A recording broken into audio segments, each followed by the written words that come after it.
my son to go to sleep every night is a challenge.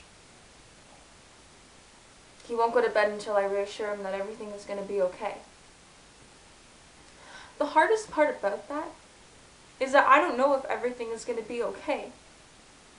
I feel like I'm lying to him. Lying to my own son. But I have to. My son Christopher is only 5 years old.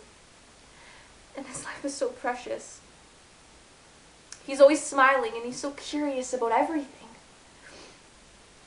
As a mother, I would do whatever it takes to protect my son.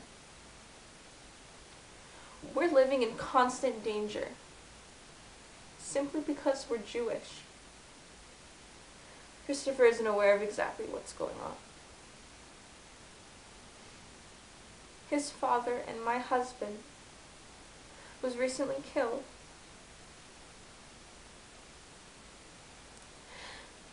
But Christopher and I managed to hide, and were housed by a non-Jewish family. When we hid into this house and left ours, I told Christopher, I just told him that we were going on an adventure. He smiled at me, and he said that he really liked adventures. He overhears screaming, bombs being dropped, and despair outside the front door. His imagination is the only escape from all the horror. He tells me that the noises are just dinosaurs and tigers that are hungry and we're hiding from them because they might eat us.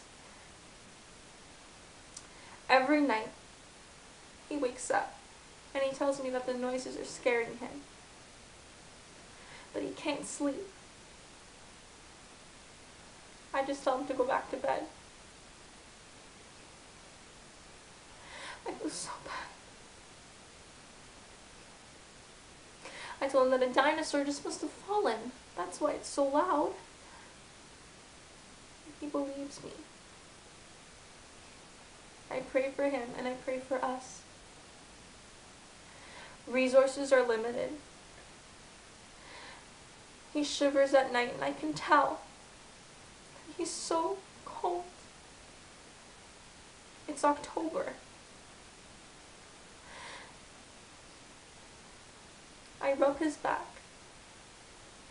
And I tell him to just close his eyes and dream of happy things.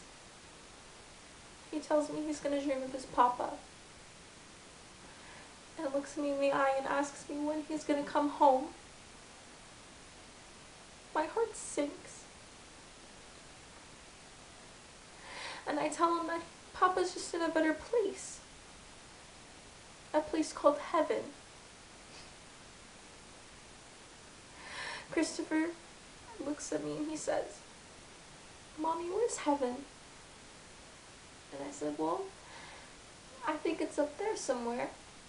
And I point to the sky. And then Christopher says that he wants to fly a kite so Papa can see it and touch it. And I say that we can't fly a kite because then the dinosaurs and tigers might see us and they might eat us. I can tell Christopher gets very upset. And I tell him, no, one day though, one day we'll fly a kite.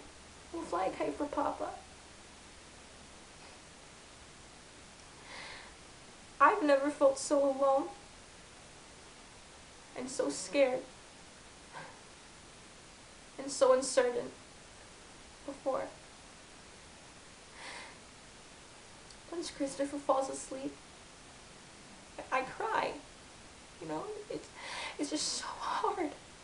It's so hard to hold back the tears. I really wish I could provide a better life for my son.